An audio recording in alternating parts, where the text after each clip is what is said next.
Today, we'll unpack how you can teach these strategies to raise independent kids that can tackle the world in any scenario. Scott, Jimmie, welcome to the program. Good to be here. Thanks a lot. Now, I've had the pleasure of knowing you guys for a while. Jimmie, of course, we've been friends for a very long time. In fact, I picked up my family and moved to your community because of how amazing you shared with me it was to escape some of aspects of Canadian winter to some degree. And, I absolutely love how you've been very focused and dedicated on teaching and helping kids have the right type of environment for which they can grow and thrive. That's something that's we've always connected on. And in fact, before I even became a father, you recommended a book to me called The First National Bank of Dad. And so I bought this book before I even my first son was born.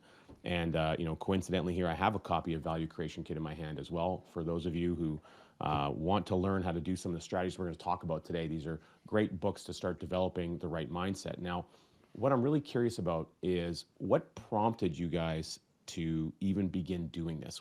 What is the need of the busy entrepreneur today to have these types of conversations and strategies at the family level to start to have the enjoyment and the legacy they want to see built actually built? Well, Jimmie, you want to go first or me? Well, I'll tell you what it was for me. It was a moment where I was in a swimming pool with my son and completely not present. My mind is racing. I'm thinking about all of the calls that are happening on my phone, all of the people that I'm supposed to be getting back to. And I just had this moment where I remembered starting entrepreneurship before I even had kids. And somebody asked me, like, if time and money weren't a thing, what would you do? And my answer was very clear. It was, I think I'd just be a really great dad. And it wasn't about a car and it wasn't about money. And here I am, supposed to be at like the top of the business world, had just spoken on stage in front of 17,000 people. And now I'm back home and I'm supposed to be spending time with my son. And instead I've got anxiety.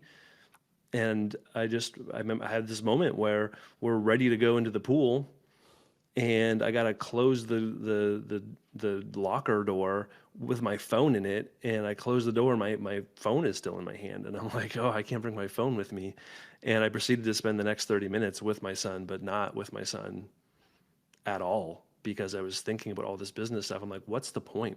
The whole reason that I built this thing was to be able to not have a job and to be a present father, and here I am, and I spend less time with my kids than what most employees do. So that was really kind of the catalyst for me to say, man, I need to do something different. And that kind of started a journey for me over the course of a number of years of trying to learn and figure out what do I do to be able to be a present dad.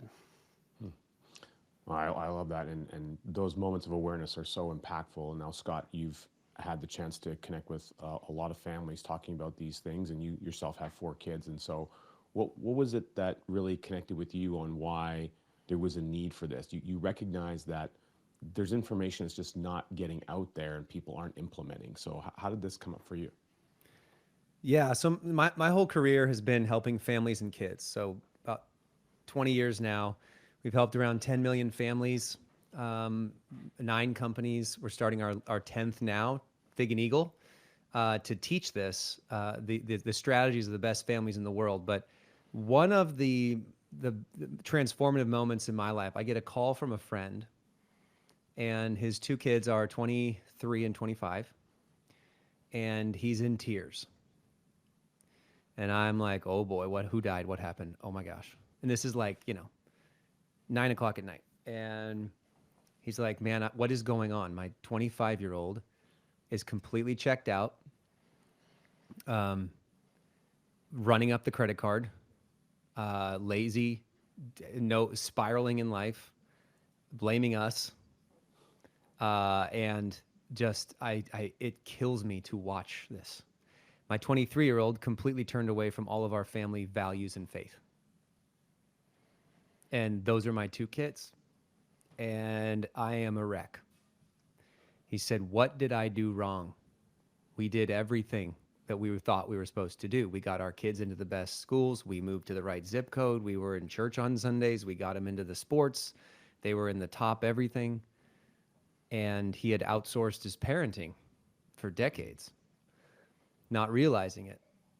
And, I won't tell you all the things I told him. We'll probably get into that during this episode, this recording. But I will tell you this: so many families, they think that they're doing what they can, and they think they're doing the right things, but they're outsourcing to everybody else. And that was the moment I realized that transformation doesn't happen on the field or at a desk. It happens around the dinner table. It happens at home. You are not the one that gets to dictate quality time versus quantity time with your kids. The Legos you do with a 5-year-old might be a core memory for the rest of their life. The random conversation coming home from an errand might be the transformation moment. There's just time, right? And if you want an incredible legacy, which we have our own definition of legacy, which we're going to have to get into, but if you want an incredible legacy, spend twice as much time with your family and half as much money. It boils down to that. That's how you give them roots and wings to soar and create an incredible legacy.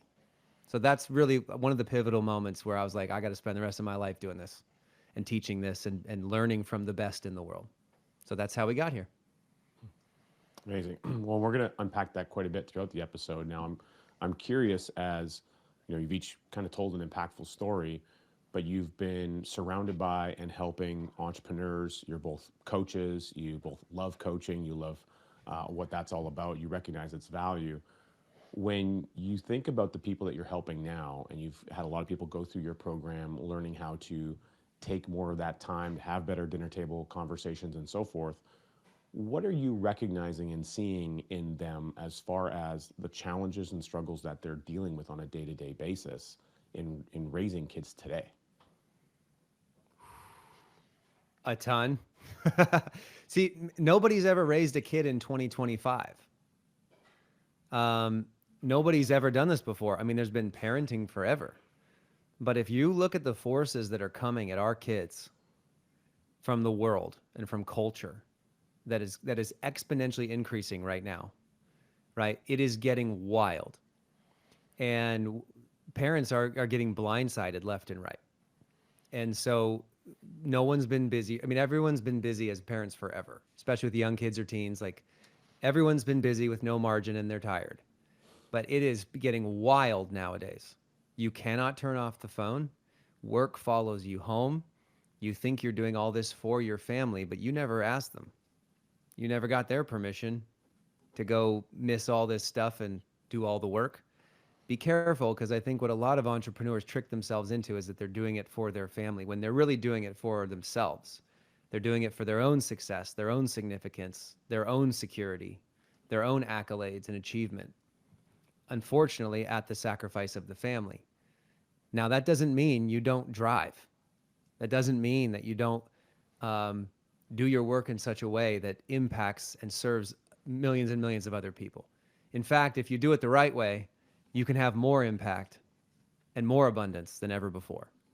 We just trick ourselves and we think that pedaling harder on the bike gets us everything we want. But we just end up being exhausted all the time. And you can't breathe life into your spouse or your kids if you're always out of breath.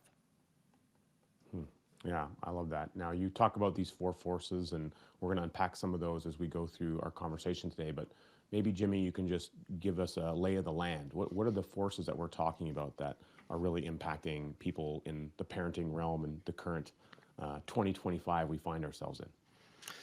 Yeah, there's these 4 forces that, like Scott said, just haven't existed before. And so sometimes as a parent, if you have younger kids, you look at, my mom comes over, or somebody from another generation, and they're kind of looking at how things are going.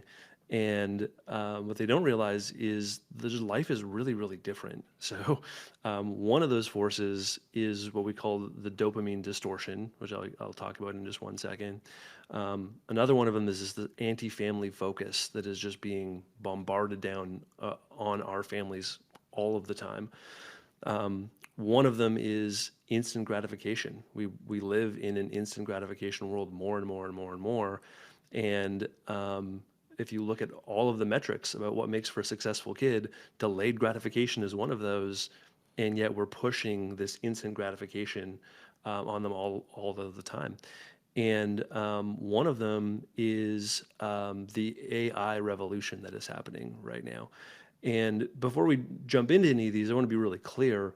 Like, we're really excited for the future. Like, we think that kids are going to have opportunities that have never been seen before. The stuff that you're going to be able to do, the stuff that you can presently do, is crazy, right? We have kids that instead of selling a picture that they drew, they're turning that picture into stickers and selling it on repeat on a website. Like, you couldn't do that a couple of years ago. Let Richard, alone, I made a SaaS product with my friend Lior last week in 40 minutes using about 30,000 lines of code that was built by AI right before us with prompts. An entire SaaS in 40 minutes. That would have taken hundreds of thousands of dollars in 6 months, right? The world is changing, and it can be in our favor if we understand the priorities. We're just getting started. Stick around. More vision, more resilience, and more innovation. Coming up next